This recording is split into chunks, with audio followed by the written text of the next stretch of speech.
শুভ সকাল বন্ধুরা, আপনারা কেমন আছেন? আমি ভালো আছি। তো এই যে গরম, বৃষ্টি পড়ছে, সাথে মেঘলা মেঘলা করছে, আর মাঝে মাঝে বৃষ্টি হয় এক দু ফোঁটা, আর ফির হয় না।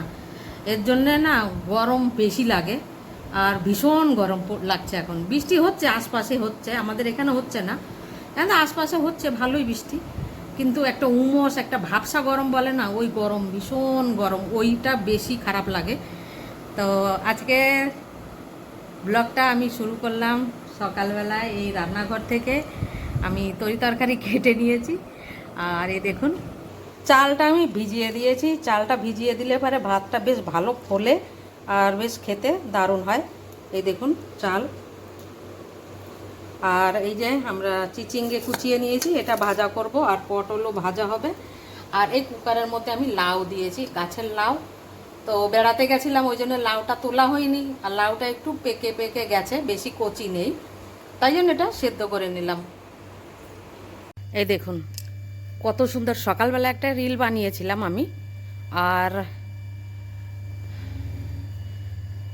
এই যে ফুল, এগুলো না যত ঝোলে ফুলগুলো তত বেশি হয়। তো এই যত ঝুলবে তত তাড়াতাড়ি এতে কুড়ি আসবে। এই ফুলের একটাই বিশেষ গুণ আছে, মানে এই আগাগুলো যত ঝুলবে তত তাড়াতাড়ি এতে কুড়ি আসবে, আর ফুলও হবে। তো আমি এই লক্ষ্য করছি, কেন কি আমার বাড়িতে, ওই জন্যে আমি এটা বেশি লক্ষ্য করছি যে এগুলো ঝুলে, যত ঝোলে তত তাড়াতাড়ি কুড়ি আসে। আর এই যে ফুলও ফুটে গেছে দেখুন। আমি 7 দিন আগে দেখেছিলাম এগুলো এইরকম কুড়ি ছিল, এগুলো এগুলো হচ্ছে। আর এগুলো ছিল একদম প্লেন, যেরকম এই যে এখন এইগুলো প্লেন, এতে কিছু নেই। এই দেখুন দেখাচ্ছি, এই যে এতে কিছু নেই। এই 7 দিন পরে এগুলো কুড়ি এসে যাবে, ঝুলা থাকলে পারে। আমি যদি কেটে দিই তাহলে আর আসবে না। তো এই দেখুন এই ফুলগুলো যেন দোল খাচ্ছে, কত সুন্দর। এগুলো আমি কাটবো না, এগুলো আমার ভালো লাগছে দেখতে, এইভাবে ঝুললে পারে। দেখো শ্রাবণ মাসে যে ঝুলা ঝুলে না, শ্রাবণ মাসে এই দেশে, তো ওই রকম ঝুলার মতোই লাগছে। ফুলগুলো দেখতে দারুণ হয়েছে একদম, সত্যি কথা বলছি। আর এই যে গাছটা, এই ফুলের গাছটা, এই হচ্ছে গোড়া। তো এই গোড়া এইগুলো আমি কাটবো এখন, ঠিক আছে? তো এই যে এইগুলো আমি কেটে এগুলো ছেটে দেবো, তাহলে একটু মশা কম হবে। কেন কি এইখানে এত পরিমাণে মশা হয়েছে, দাঁড়ানো যাচ্ছে না, আর এগুলো কাটতেও ইচ্ছা করছে না, তবু আমাকে কাটতেই হবে। কেন কি মশার কামড় তো আর খাওয়া যাবে না, মশার কামড়ের হাতের থেকে বাঁচার জন্যে আমার এখন এই ডালগুলো কাটতে হবে। তো এটা আর দেখাবো না কাটাটা, পর আমি কেটে নিই আগে। ট্রাইপড এখানে নেই, আর কেউ নেই আমার হেল্প করার জন্যে, তা আমি এগুলো কেটে নিই, তারপরে দেখাচ্ছি। এখন কতগুলো আমি ডাল কেটে দিয়েছি এই জায়গায়, মানে এদিকে ডাল কেটে দিয়েছি। আর এইগুলো না আমি ফেলবো না। আগে আমাদের বাড়ির পাশে একটা খালি প্লট ছিল, তো যা হতো কাবার কাচড়া সব কিছু নিয়ে আমরা ওই প্লটে ফেলতাম, কিন্তু এখন আর ফেলার ব্যবস্থা হবে না। এইগুলো না আমি ভাবছি এই যে পটটা, এই পটের মধ্যে আমি ঢুকিয়ে দেবো, তারপরে মাটি দিয়ে দেবো। এই দেখুন এতে শুকনো ফুল রয়েছে, এই যে গাছের এই যে ফুলগুলো ফোটে না, এই ফুলগুলো পড়ে এইখান দিয়ে, এই যে পুরো। তো সকালবেলা অনেক ফুল পড়ে, এগুলো কুড়িয়ে আমি এই টবে ভরে দিয়েছি। আর এই ডালগুলো এই টবে ভরে দেবো, এই যে ভরে দিচ্ছি। আর এরপরে দেবো আমি মাটি, ঠিক আছে? এই যে এরপরে মাটি দিলে পরে বেশ সার হয়ে যাবে, আর কোনো গাছ লাগালে গাছটা বেশ ভালো হবে, বুঝতে পেরেছেন? এতে একটু গোবর সার দেবো, একটু মাটি দেবো, দিলে পারে বেশ এটা পচে যাবে, আর বেশ ভালো একদম সার তৈরি হয়ে যাবে। এই যে, আর এখন এতে চন্দ্রমল্লিকা লাগালে খুব ভালো হবে। এতে 1 কোদাল মাটি দিয়ে দেবো, 1 কোদাল মাটি দিলে পারে এটা বেশ পচে যাবে, এতে চন্দ্রমল্লিকা লাগাবো। তো এই দেখুন আগের থেকেই রয়েছে চন্দ্রমল্লিকা, কিন্তু বেশি একটা ভালো না। এখন এটাকে উঠিয়ে আবার লাগাবো অন্য জায়গায়, তাহলে যদি ভালো হয়। কেন কি এই পটের মাটি পাল্টাতে হবে, নালে গাছ হবে না। এই হচ্ছে মন্দির। এখন সন্ধেবেলায় আমি গাছ কাটাকুটি শুরু করেছি।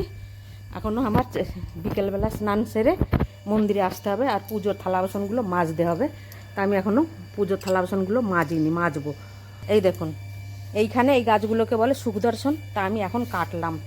কেন কি এখানে বসাই যায় না মন্দিরে, এত মশা হয়েছে পরিমাণে যে আমার মিলি পর্যন্ত এখানে আসতে দেয় না ওর মা। এবারে মশায় কামড়িয়ে ফুলিয়ে দেবে। এমনিও ভালোই বলেছে, কেন কি আমিও আসতে পারি না মশার কামড় খাওয়ার জন্য। এই দেখুন না, এই যে পাতা এগুলো রয়েছে। আর এই যে এইখানে এই গাছটা ছিল কত বড়, 8 ফুট ছিল লম্বা, আর এখনই আমি কেটে দিলাম। এই দেখুন ডালগুলো দেখতে পাচ্ছেন, এই যে এখনই আমি কাটলাম এতগুলো জবা ফুলের ডাল। একটা লাল জবা আর একটা ওই যে ক্রিম কালারের জবা, মাঝখানে লাল লাল হয় না, ওই ফুলের ডাল। তো এইটা, এই যে একটা কেটে দিলাম, এক্ষুনি কেটেছি। আর এই একটা, মানে এইটা সেই ক্রিম কালার আর মাঝখানে হলুদ, এক্ষুনি কাটলাম এটা। আর জঙ্গল সেদিনকে তো দুব্বো সাপই করেছিলাম, কিন্তু আবার দেখুন 6-7 দিন আমি বাইরে গেছিলাম ঘুরতে, আর এই জন্যে দুব্বো ঘাস দেখুন আবার গজিয়ে গেছে। এই দুব্বোগুলো আবার সাফ করতে হবে। আর এই যে জবা ফুল, এটাতে কাটিং করব কিনা তাই ভাবছি। এখন কুড়ি আসেছে, এটা কাটা যাবে না, এখন কুড়ি আসছে। আর এইটা হচ্ছে রক্ত জবা, এটাও দেখা যাবে কালকে। দেখি কলা গাছগুলোও কাটা হয়নি, বললাম কাটবো, তা আমার আর কাটাই হয়নি, সময়ই পাইনি। আর এই দেখুন কত সুন্দর লাগছে না এই ফুলগুলো, আমার কাছেও হেভি ভালো লাগে, এত সুন্দর লাগে তা কি বলবো। দেখুন ফুল কি সুন্দর ফুটে রয়েছে। আর সকালবেলায় যেগুলো 2 দিন হয়ে যায় সেই ফুলগুলো নিচে আপনি আপই পড়ে যায়। এই দেখুন আমি ওই কুড়িয়ে এবারে টবে রাখবো, টবে রাখলে সারও হবে আর অন্য একটা গাছও লাগানো যাবে। এই দেখুন কি সুন্দর কড়ি হয়েছে এই ফুলটা। এটা টিকোমা বলে, অরেঞ্জ কালারের টিকোমা। দেখুন কত সুন্দর, আর ফুল দেখলে মন ভরে যায়, একদম গোছা গোছা ফুল হয়। আর এই যে কলা গাছগুলো কতদিন ধরে ভাবছি কাটবো কাটবো কাটবো, এত মশা হয়েছে, ঘন হয়ে গেছে, এত ঘন কলা গাছও হবে না, আর মশার কামড় খেয়ে মরতে হবে আমাদের। তাই ভাবছি সকালবেলা উঠে এই কাজটা সেরে ফেলি, সকালবেলা পুজো দেওয়ার আগে এই কাজটা সেরে ফেলি। তাই ভাবছি কে তো পুজো দেওয়ার আগে করি, কে পুজো দেওয়ার পরে করি, পরে এই গাছগুলো আমাকে কাটতেই হবে। এই দেখুন আমাদের কলা গাছ, কলার পাতা ভাত খেতে দারুণ মজা আসে। আমরা বাংলায় তো থাকি না, বাংলায় থাকলে একটা আলাদা অনুভব হয়, মতলব যখন খুশি তখন কলা পাতা কেটে এনে ভাত খেলাম। তো ভাবছি কালকে কলা পাতায় ভাত খাওয়া হবে, দেখি কত দূর পর্যন্ত।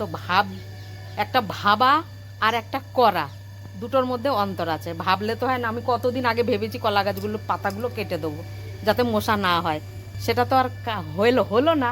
তা এখন ভাবছি এগুলো কেটেই নি, কালকে পাতাগুলো যখন সাফ করবো তাকে কেটে দুটো ভাত খেয়ে দেখি কলা পাতায় গরম গরম ভাত কীরকম লাগে। আর এই আমার কারি পাতার গাছটা কি বড় হয়েছে, আমি প্রত্যেক মাসে ডাল ভেঙে দিই, ডাল ভাঙার পরেও এইরকম ঝেড়ে ওঠে। আর পাতাগুলো দেখুন এত বড় বড় চওড়া চওড়া পাতা। দেখুন আমার কাছে যে আসে আমি তাকে বস্তা ভরে দিয়ে দিই, এত চওড়া চওড়া পাতা। আর কি সুন্দর গন্ধ এই কারি পাতায়, দেখুন না কি সুন্দর পাতাগুলো হয়েছে। আর এর বিচি ওই যে ছাগল নদীর মতো ঝরে পড়ে রয়েছে, এখন যেখানে পড়বে সেখানেই হবে। তাহলে আজকে আমার এই ব্লগটা আপনাদের যদি পছন্দ হয়ে থাকে, ভালো লেগে থাকে, তো প্লিজ লাইক, শেয়ার ও সাবস্ক্রাইব অবশ্যই করবেন। ধন্যবাদ।